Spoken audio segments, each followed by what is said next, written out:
अस्सलाम वालेकुम। मेरा नाम डॉक्टर मोहम्मद शाहिद ख़ान है और मैं नी की सर्जरी, ACL लिगामेंट की रिकन्स्ट्रक्शन की रिहैबिलिटेशन के लिए जो वर्जिशें होती हैं उनके बारे में कुछ मालूमात आपके साथ शेयर करूँगा। ACL की रिहैब की एक्सरसाइजेज़ में पहले हफ्ते में जो वर्जिशें हैं उनमें एंकल पंपिंग, पटेलर मोबिलाइजेशन, घुटने की फ्लेक्शन जो कि पैसिव करेंगे हम, और क्वाड्रिसेप की वर्जिश शामिल है। तो सबसे पहले हम एंकल पंपिंग देखते हैं। एंकल पंपिंग का मतलब ये है कि एंकल को हमने ऊपर स्ट्रेच करना है, 3 सेकंड ज़ोर से अपनी तरफ खींचें, रिलैक्स हो जाएं, और फिर नीचे की तरफ इसको स्ट्रेच करना है, 3 सेकंड ज़ोर से नीचे की तरफ स्ट्रेच करें और रिलैक्स हो जाएं। तो 3 सेकंड ऊपर की तरफ स्ट्रेच किया, 3 सेकंड नीचे की तरफ स्ट्रेच किया, और इस काम को 8-10 दफ़ा दोहराना है। दूसरी एक्सरसाइज में हमने क्वाड्रिसेप की वर्जिश करनी है, जिसमें हमने एंकल को अपनी तरफ स्ट्रेच करके टांग को स्ट्रेट सीधा उठाना है। तकरीबन 1 फीट टांग को उठाएं, बस इसको रोक लें। अब 3 सेकंड 4 सेकंड टांग को होल्ड करके रखें और नीचे कर लें। रिलैक्स हो गए, पंजे को अपनी तरफ स्ट्रेच किया, टांग को स्ट्रेट ऊपर उठाना है 1 फीट तक, और इसको 3-4 सेकंड रोकना है। ये वर्जिश करते हुए याद रखना है कि घुटना हमारा स्ट्रेट हो, घुटना बेंड ना हो।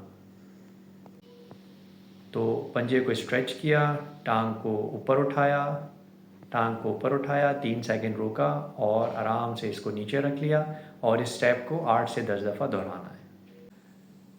चौथी वर्जिश हमारी घुटने को मोड़ने की एक्सरसाइज है। घुटने को मोड़ने का काम 2 तरह से हो सकता है। पहली काम को हम एक्टिव फ्लेक्शन कहते हैं, जिसमें ख़ुद घुटने को मोड़ा जा रहा है, जैसे इस वक्त मेरे असिस्टेंट कर रहे हैं। ये एक्टिव फ्लेक्शन कहलाती है। ये हमने फर्स्ट 2 वीक्स में नहीं करनी है। हमने दूसरी फ्लेक्शन की किस्म, जिसको हम असिस्टेड फ्लेक्शन या पैसिव फ्लेक्शन कहते हैं, जिसमें दूसरे हाथ की मदद से या कोई और हमें हेल्प करवाए घुटने को मोड़ना है और घुटने को 60 डिग्री तक लेके जाना है। ये एंगल तकरीबन 60 डिग्री का एंगल है। ये हमारा फर्स्ट वीक का टारगेट है। तो यहाँ तक घुटने को मोड़ा और रिलैक्स हो जाए।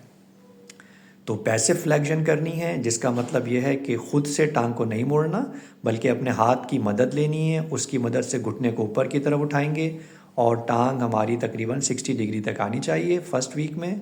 आहिस्ता आहिस्ता ये एंगल हमने शुरू में 10-20 डिग्री कर लें और फिर 60 डिग्री तक लेके जाना है।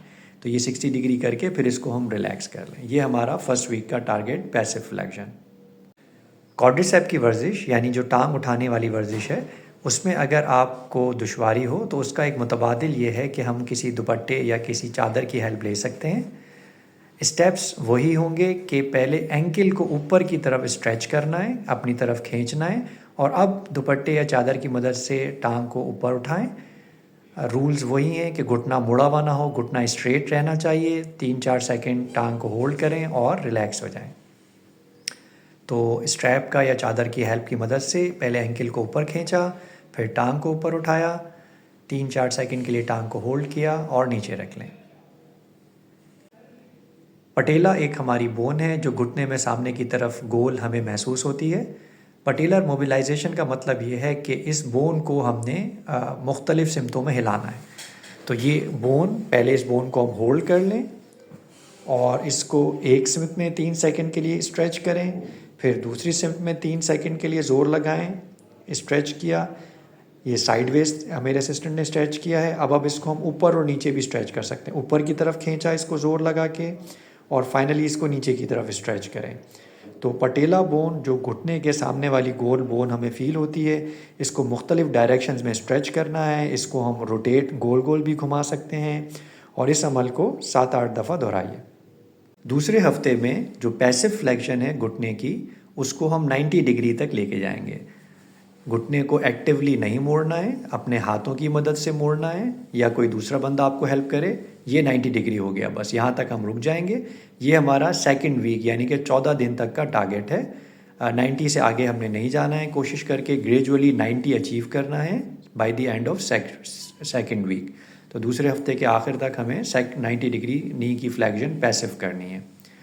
इसके अलावा जो हमारी बाकी की वर्जिशें थीं, patellar mobilization, ankle pumping, quadricep की वर्जिश, वो सेकंड वीक में भी जारी रहेंगी। थर्ड वीक में घुटने की फ्लेक्शन को हम 120 डिग्री तक लेके जाएंगे। तो पैसिव फ्लेक्शन घुटने की 120 डिग्री, ये हमारा 90 डिग्री है, और अगर इसको हम थोड़ा सा और बढ़ाएं तो ये हमारा तकरीबन 120 डिग्री हो गया। तो 120 डिग्री तक घुटने को मोड़ने का टारगेट हमारा 3rd वीक का टारगेट है। 3rd वीक में हम घुटने को मोड़ने का काम एक्टिवली भी कर सकते हैं, मतलब बग़ैर हाथ की सपोर्ट के साथ भी कर सकते हैं। तो घुटने को मोड़ा बग़ैर हाथ की सपोर्ट के, जहाँ तक दर्द इजाज़त दे।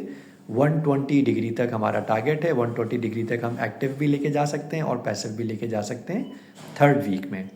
3rd वीक में भी जो हमारी बाकी की एक्सरसाइजेज हैं, एंकल पंपिंग, पटेलर मोबिलाइजेशन और SLR, वो हमारी कंटिन्यू रहेंगी। तीसरे हफ्ते की हमारी एक और एक्सरसाइज हील रेज है। इसमें हमने ये करना है कि हमने सीधे खड़े होके एड़ी को ऊपर की तरफ उठाना है, 3 सेकंड के लिए होल्ड करना है और रिलैक्स हो जाना है। तो 3 सेकंड के लिए एड़ी को ऊपर की तरफ उठाया, यहाँ पे थोड़ी देर के लिए होल्ड करें, थोड़ी देर रुकें और रिलैक्स हो जाएं। इस वर्जिश को करते वक्त अगर हम चाहें तो किसी कुर्सी या दीवार का सहारा भी ले सकते हैं, और इस चीज़ को भी हमने 8 से 10 दफ़ा रिपीट करना है। चौथे हफ्ते के बाद की जो वर्जिशें हैं उनमें सबसे पहली चीज़ पार्शल स्क्वाट्स हैं। इसका मतलब ये है कि हमने नीचे की तरफ बैठने की कोशिश करनी है और फुल नहीं बैठना है। तकरीबन 90 डिग्री 110 डिग्री पे जाके रुक जाएं और आराम से खड़े हो जाएं। तो ये पार्शल स्क्वाट्स हो गया। इसको करते वक्त हम दीवार का सहारा भी ले सकते हैं। शुरू के दिनों में दीवार से टेक लगा के वर्जिश करें, नीचे की तरफ गए, जितना हो सके बैठें और नीचे की तरफ जा सकते हैं, और जहाँ पे अपने आप को रोकना है और फिर स्ट्रेट हो जाएं। तो ये हमारा पार्शल स्क्वाट्स, जिसमें दीवार का सहारा शुरू में लेना है और कोशिश करनी है कि 90 डिग्री तक या 110 डिग्री तक जाएं, लेकिन बहुत ज़्यादा नीचे की तरफ नहीं जाना है। तो पार्शल स्क्वाट्स चौथे हफ्ते से हम स्टार्ट करेंगे। शुरू में दीवार का सहारा और आहिस्ता आहिस्ता बगैर दीवार के सहारे ये काम कर सकते हैं, और इस चीज़ को भी हमने 8-10 दफ़ा सुबह शाम दोहराना है। चौथे हफ्ते के ऑनवर्ड, यानी कि चौथे हफ्ते के से जो वर्जिशें हम शुरू करते हैं, उसमें एक और वर्जिश जो शामिल है वो टो रेज है। टो रेज में ये करना है कि हमने खड़े होकर एड़ी पे खड़े होना है और उंगलियों को ऊपर की तरफ स्ट्रेच करना है। 3-4 सेकंड होल्ड करें और रिलैक्स हो जाएं। तो पंजों को, उंगलियों को ऊपर की तरफ उठाना है 3-4 सेकंड के लिए। सिर्फ एड़ी ज़मीन पे रहे, इसको होल्ड करें 3-4 सेकंड और रिलैक्स हो जाएं। ये वर्जिश करते वक्त हम दीवार का सहारा भी ले सकते हैं या किसी कुर्सी के सहारे से अपने आप को बैलेंस कर सकते हैं, और इस वर्जिश को भी 8 से 10 दफ़ा दोहराना है। इसके अलावा जो घुटने को मोड़ने की वर्जिशें हैं, जो SLR है, वो हमारा जारी रहेगा चौथे हफ्ते और उसके बाद भी। हम पैरेलल बार्स भी यूज़ कर सकते हैं या कोई कुर्सी या स्टूल का सहारा लें, और हाथों को स्टेबलाइज करके जिस टांग में दर्द है उसको हमने पीछे की तरफ लेके जाना है, और अब इस पे बॉडी का वेट डाल के आराम आराम से घुटने को मोड़ने की कोशिश करनी है। तो जितना दर्द इजाज़त दे, जिस्म की मदद से, जिस्म के वज़न की मदद से नीचे की तरफ गए, घुटने को स्ट्रेच किया और खड़े हो गए। तो पहले स्टेप में स्टूल की मदद ली, स्टूल के सहारे वज़न, अपना जिस्म का हाथ स्टूल पे रखे, जिस टांग में दर्द है उसको पीछे किया और आराम आराम से नीचे की तरफ ज़ोर लगाया। 3 सेकंड 4 सेकंड नीचे होल्ड करें, जितना दर्द इजाज़त दे, और खड़े हो जाएं। तो स्टूल का सहारा लेना है, स्टूल पे हाथ रखे, जिस टांग में दर्द है वो पीछे गई, और पूरा बॉडी वेट नी के ऊपर डालें, नी को मोड़ने की कोशिश करें, ज़ोर लगाएं, जितना आपको दर्द इजाज़त दे, 4 सेकंड 5 सेकंड, और खड़े हो जाएं, आराम से रिलैक्स हो जाएं। बहुत शुक्रिया।